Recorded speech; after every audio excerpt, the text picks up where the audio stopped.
महाराज दशरथ की रानियां हैं, सब कुछ है, लेकिन कहते हैं कि कर्मों की लीला बड़ी विचित्र होती है। महाराज दशरथ की जो सुमित्रा नाम की रानी थी, उस सुमित्रा नाम की रानी के गर्भ से केवल एक कन्या का जन्म हुआ है, जिसका नाम था शांता। और ये शांता नाम की कन्या सरंगी ऋषि को ब्याही गई थी। कहते हैं कि सुमित्रा के गर्भ से जिस कन्या का जन्म हुआ, उस शांता नाम की कन्या को महाराज दशरथ ने अपने मित्र रोमपाद को दे दिया था। रोमपाद ने इस शांता का पालन पोषण किया और उसी रोमपाद ने इस कन्या का विवाह सरंगी ऋषि के साथ में किया था। लेकिन कहते हैं श्रोताओं, समय के चलते हुए महाराज दशरथ के कोई संतान नहीं हुई है। इसके अलावा महाराज दशरथ बड़े चिंतित हैं, बड़े व्याकुल हैं, बड़े बेचैन हैं, क्या कि मेरी संतान क्यों नहीं हो रही। तुलसीदास बाबा ने एक चौपाई लिखी। श्रोताओं क्षमा चाहूंगा, मैं केवल मुख्य प्रसंगों पर थोड़ा थोड़ा प्रकाश डालूंगा केवल, क्योंकि घड़ी में 3 बज चुके पूरे। श्री हरि। ये नहीं कहेंगे बोले महाराज जी ने राम कथा खींच दी। अगर कभी सुनना चाहे ना तो कभी फिर राम कथा कराना, तब मैं आपको राम कथा श्रवण करवाऊंगा विस्तार से। अब तो केवल थोड़ा प्रकाश डाल रहा हूं कुछ बातों पर। तुलसीदास बाबा ने एक चौपाई लिखी है कि एक बार भूपत मन माई और भई गिलान मोर सुतो नाई। यानी एक बार महाराज दशरथ के मन में ये विचार आया कि मेरे संतान नहीं है। अब श्रोताओं सोच करके सोचो, शादी हो जाने के बाद अगर 1.5 साल के अंदर संतान नहीं होती तो उन पति पत्नियों को चिंता लग जाती है। साल भर के अंदर नहीं होती तो। और जबकि महाराज दशरथ का तो चौथापन आ गया, और फिर भी तुलसीदास बाबा कह रहे हैं एक बार, यानी एक बार चिंता हुई। जिनके संतान अगर 7-2 साल के अंदर नहीं होती है तो उन्हें तभी से चिंता लग जाती है। दिन भर यही चिंता रहती है, कभी मंदिर में जाते, कभी मस्जिद में जाते, कभी कहीं जाते। लेकिन महाराज दशरथ को एक ही बार क्यों हुई, जान लेंगे श्रोताओं। तुलसीदास बाबा ने लिखा है कि एक बार भूपत मन माही और भई गिलान मोर सुतनाई। एक बार महाराज दशरथ जंगल में शिकार खेलने के लिए गए और एक गर्भवती हिरणी महाराज दशरथ को मिल जाती है। आज महाराज दशरथ उस गर्भवती हिरणी के पीछे धनुष बाण लेकर के पड़ जाते हैं। आज वो हिरणी भागती हुई जा रही है, महाराज दशरथ पीछे, हिरणी आगे आगे भागती जा रही है और एक सरोवर में जाकर के दलदल में कूद गई। और जैसे दलदल में कूदी, महाराज दशरथ ने कहा, अरे मैं तेरे पीछे जब से भाग रहा हूँ और तू दलदल में कूद के वैसे भी तो अपने प्राण त्यागेगी। तो वो हिरणी कहने लगी, बोले राजा तेरे हाथों से तो मरना अच्छा यही होगा कि मैं इस दलदल में अपने प्राणों का त्याग कर दूं। तू निपुत्री है, निसंतान है, और तुझ जैसे निपुत्री राजा के हाथों से मरने से तो अच्छा है कि मैं इस दलदल में ही अपने प्राणों का त्याग कर दूं। अगर तेरे हाथों से मरूंगी तो मुझे शांति नहीं मिलेगी, मुझे नरक में जाना पड़ेगा। तू निपुत्री अन्य संतान है। आज भी लोग कह देते ना, अगर संतान नहीं होते हैं, निसंतान का मुख देख लिया, दिन खराब जाएगा। यानी क्या कहते हैं, लेकिन कहते हैं श्रोताओं, आज जब इतना कहा गया उस हिरणी ने कि हे राजा, तो जैसे निसंतान के हाथों से मरने तो अच्छा है कि मैं इस दलदल में ही अपने प्राणों का त्याग कर दूं।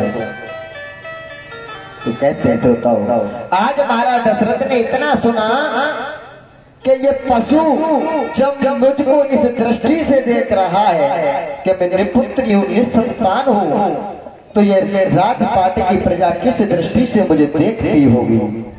भाई गिलान यानी आज महाराज दशरथ को अपने आप से गिलानी हुई कि मैं कितना बड़ा अभागा हूँ जो कि मेरे संतान नहीं है।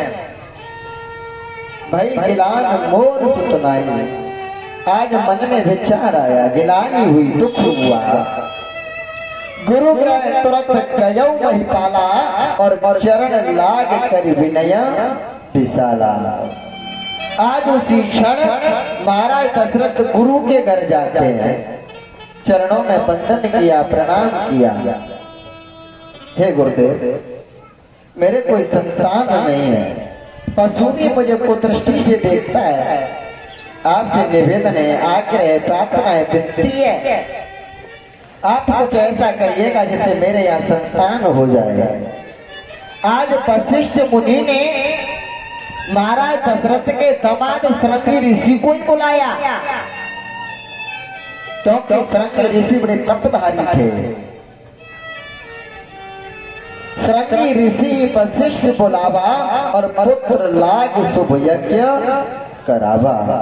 आज वशिष्ठ मुनि ने श्रृंगी ऋषि को बुलाया और आज पुत्र कामेष्टि यज्ञ करना प्रारंभ कर दिया। यज्ञ चलने लगा तो भक्ति सहित मुनि आहुति दीने और प्रकट अनल चरु कर लेने। आज भक्ति सहित ऋषि मुनियों ने जब आहुति दी है तो अनल कहते हैं अग्नि को। अग्नि जब प्रकट हुए खीर का पात्र लेकर के, आज उस खीर को महाराज दशरथ को सौंप दिया है कि राजा इस खीर को तो तीनों रानियों को खिला दे, जिससे तुम्हारे यहाँ यशस्वी तेजस्वी तीनों रानियों के गर्भ से बालकों का जन्म होगा।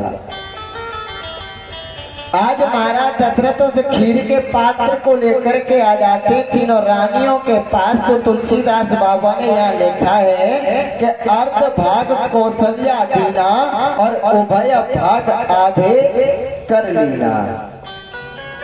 यानी मान लो कि खीर 1 किलो थी तो 1 किलो खीर में से आधी किलो खीर तो कौशल्या को दी और आधी किलो खीर के 2 भाग कर दिए और 2 भाग करके केकई और सुमित्रा को दे दी।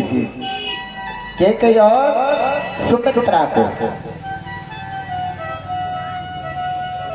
लेकिन कहते हैं श्रोताओं, सुमित्रा ने तो उस खीर को लेकर के कुछ विक्षेप नहीं किया, लेकिन केकई ने देखा कि महाराज दशरथ ने आधी खीर कौशल्या को दी है। महाराज दशरथ हमें भेदभाव रख रहे हैं, यानी कौशल्या से अधिक प्रेम कर रहे हैं, इसलिए उसको आधी खीर दी है और हम दोनों से कम प्रेम करते हैं, इसलिए हमें आधी खीर में से आधी कर दी। अगर बराबर प्रेम करते होते तो तीनों के लिए बराबर बराबर खीर दी जाती थी। तो श्रोताओ, आज उस केकई ने क्रोध में आकर के उस खीर के पात्र को बाहर फेंक दिया और उस खीर के पात्र को एक चील उड़ रही थी आसमान में। उस चील ने उस खीर के पात्र को देखा, अपने पंजों में दबाया और उस खीर के पात्र को लेकर के आकाश मार्ग में वो चील उड़ने लगी। मार्ग में एक बाज से मिलना हुआ उस चील का। बाज और चील में जब लड़ाई होती है तो वो खीर का पात्र छूट जाता है। खीर का पात्र जब चील के पंजे से छूटा, जब जमीन पर आने लगा तो पवन देवता ने अपने वेग को बढ़ा दिया। पवन देवता ने अपने वेग को बढ़ाया। जो पात्र जमीन में आ रहा था, आज उस पवन देव की वेग के कारण वो पात्र आगे उड़ने लगा और आगे उड़ करके वहां गिरा जहां माता अंजनी तपस्या कर रही थी। आज वो खीर का पात्र उस मैया अंजनी की गोद में जाकर के गिरता है। आज मैया अंजनी ने प्रभु का प्रसाद समझ करके उस खीर का पान किया तो बताते उसी से माता अंजनी के गर्भ ठहर जाता है। अंजनी अभी कुंवारी है, लेकिन खीर का पान किया तो गर्भ ठहर गया। तो कहते हैं श्रोताओं, जब खीर केकई फेंक देती है, जब खीर को केकई फेंक देती है, तो आज मैया कौशल्या ने और मैया सुमित्रा ने दोनों ने थोड़ी थोड़ी खीर, थोड़ी थोड़ी खीर, मैया कौशल्या मैया सुमित्रा दोनों ने थोड़ी थोड़ी खीर आज केकई को दी है। आज दोनों ने अपने अपने भाग्य की खीर केकई को दी है और केकई ने उस खीर का पान किया। तो समय के अनुसार श्रोताओं कहते हैं कि कौशल्या के गर्भ में राम आए और सुमित्रा के गर्भ में लक्ष्मण और केकई के गर्भ में भरत और शत्रुघ्न। लेकिन इस बात को सुनकर के मानव की बुद्धि चकरा गई होगी कि आज तक तो हमने सुना है कि लक्ष्मण और शत्रुघ्न दोनों खास भाई हैं और ये सुमित्रा के। लेकिन श्रोताओं, रामचरितमानस से प्रमाण दे रहा हूँ, घर से नहीं बोल रहा हूँ कुछ भी। नगद कथा उधार का काम नहीं है मेरे यहाँ। अध्ययन किया है मैंने शास्त्रों का, केवल चौपाई नहीं पढ़ी है, उसमें घुस करके देखा कि है क्या। ये प्रमाण मिलता है कि केकई के गर्भ से 2 बालक पैदा हुए थे। पहला प्रमाण तो आपके पास में केशव डोंगरे जी महाराज की पुस्तक हो तो उसको पढ़ना। केशव डोंगरे जी महाराज स्पष्टीकरण कर रहे हैं कि केकई के गर्भ से 2 बालक हुए हैं। चलो रामचरितमानस उठा लो। रामचरितमानस भी ये साबित कर रही है कि केकई के गर्भ से 2 बालक हुए हैं। जिस समय में राम इत्यादि चारों भाइयों का जब जन्म हो जाता है, नामकरण हुआ है, उस जगह तुलसीदास बाबा ने चौपाई लिखी है। ध्यान देंगे श्रोताओं, तुलसीदास बाबा ने चौपाई लिखी है रामचरितमानस में। जब राम का नामकरण कर रहे हैं उस समय, देखो ध्यान दें, तुलसीदास बाबा ने एक चौपाई में राम का नामकरण किया। एक चौपाई में, जो सुखधाम राम असे नामा, यानी राम का नाम रखा है तो एक चौपाई में अलग रखा है।